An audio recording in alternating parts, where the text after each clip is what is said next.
katika kata yetu ya Mbezi, mtaa wetu wa Msakuzi, kwa ajili ya kuja kukagua, kujionea kazi iliyofanywa na halmashauri kupitia mapato ya ndani katika mradi huu wa zahanati ambao ni mradi wa afya. Tunakushukuru sana na kukupongeza kwa kufika hapa.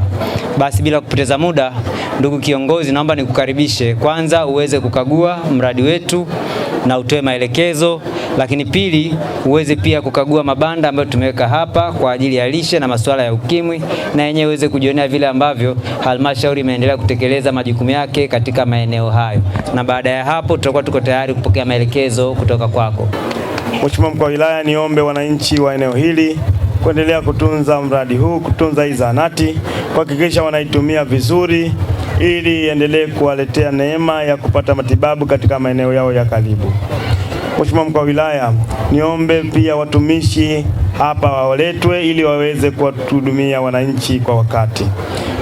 Mara nyingi zahanati zinakuwa na watumishi wachache, lakini zahanati imezungukwa na watu wengi. Hivyo niombe Mheshimiwa Mkuu wa Wilaya lisimamie hilo, watumishi waletwe hapa, hata apatikane daktari ambaye ni daktari bingwa ili wananchi wa hapa wapate huduma zilizo bora. Zahanati ya Msakuzi ni moja ya zahanati 18 zilizopo manispaa ya Ubungo. Mradi wa ujenzi wa zahanati ya Msakuzi ulianza kwa nguvu za wananchi mwaka 2018.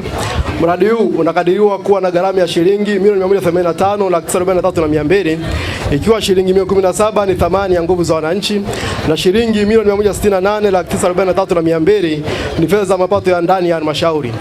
Jumla ya kiasi cha fedha shilingi milioni 168,943,200 kilipokelewa kutoka mapato ya ndani ofisi ya mkurugenzi, yani ONSOS, kwa ajili ya umalizaji wa zahanati ya Msakuzi ambao ulihusisha majengo matatu: jengo la wagonjwa wa nje, yani OPD, jengo la matundu matano ya vyoo, kichomea taka, pia kuboresha eneo la nje landscape, kuboresha mipaka kwa kujenga uzio kuzunguka eneo la zahanati, kujenga njia ya miguu kuelekea vioni, kujenga mnara wa tenki la maji na ununuzi wa samani, ambapo kwa mwaka wa fedha 2024/25 tulipokea fedha kiasi cha shilingi milioni 150.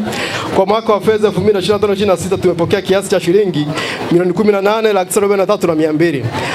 Lengo la mradi huu ni kuongeza miundombinu ya afya na kusogeza huduma za afya karibu na wananchi katika wilaya ya Ubungo.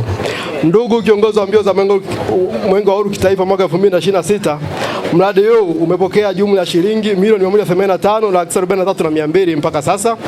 Kati ya fedha hizi kiasi cha shilingi milioni 185,43,200 na shilingi 15,13 zimetumika, ikiwa shilingi milioni 168,43 na shilingi 15,13 ni fedha za mapato ya ndani na shilingi milioni 17 ni thamani ya nguvu za wananchi, na hivyo salio ni shilingi 184.87. Haya maji yanatakiwa yafike kwa wananchi. Hakikisheni yanafika kwa wananchi. Niwaombe sana DAWASA, kuna maeneo mengi ambayo maji yanapata shida, inakuwa ni shida katika wilaya yetu ya Ubungo. Basi tuungane na serikali na mkuu wa wilaya na viongozi wengine kuhakikisha maji yanapatikana. Mheshimiwa Waziri yuko hapa, Mheshimiwa Waziri mwingine leo yupo na dharura kwamba yuko kwenye bajeti. Unganeni kwa pamoja, waleteni maji wananchi hawa wa Ubungo. Wananchi wa Ubungo wanahitaji maji kwa sana. Kwa niombe sana DAWASA, ongezeni nguvu katika manispaa hii ya Ubungo kuhakikisha wananchi wa Ubungo wanapata maji.